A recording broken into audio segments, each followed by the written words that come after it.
living testamentary trust. So you can just remember that top bullet. The way I always describe it is trusts come in many flavors. If your neighbor, if your brother says, I have a trust, you need a trust. If your neighbor says, I have a trust, you need a trust. People come in all the time and tell me, my neighbors, actually, I've had both. I've saw people, my brother says I need a trust because he has a trust. So you want to make sure you're going to work with an elder law attorney. You're not going to go get a form. You're not going to go on the internet, like Holly said. You're not going to retype your brother's trust, because the one that he has is most likely going to be totally different from the kind that you need.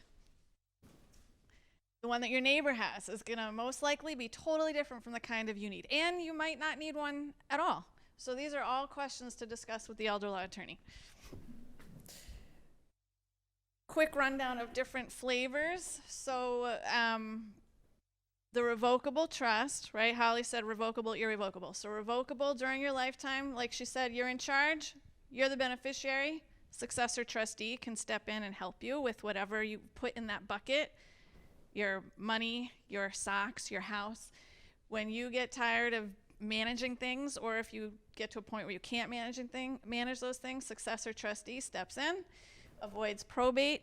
And my favorite reason we like trusts is that there are a lot of what ifs built in for the inheritance. So most people say, 9 out of 10 people say, I'm going to set up a trust during my lifetime. You know, I'm the beneficiary. After I die, it goes to my 2 kids. Standard. Almost everybody does this. But then we can build into a trust. You can't really do this in a will. And you can't do this on a beneficiary form at your bank. But in a trust, you can say, but what if, this is the part where I knock on wood, what if one of my children is deceased? Where does her share go? What if my child gets divorced? How can I protect that share from the ex-husband? What if my child gets in a car accident? How do I protect that share from the other lawyer? What if one of my grandchildren becomes disabled? How do I protect that individual share? So that's another reason we love trust. You can take care of all these what ifs that aren't in your life now, but they might be later on after you've signed your trust.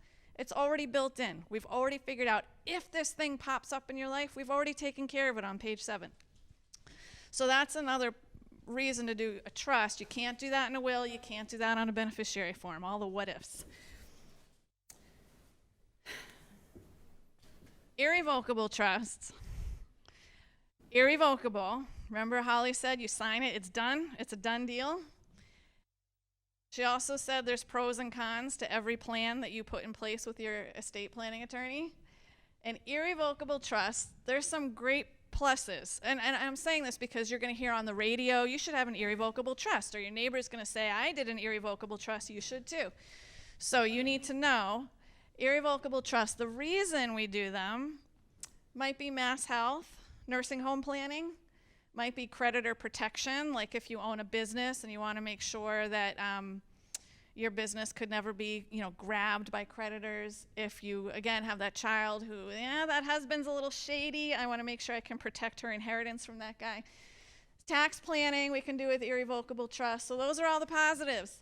The downsides of irrevocable trust. During your lifetime, you are not in charge. You are not in charge. You have put somebody else as trustee in charge of that money.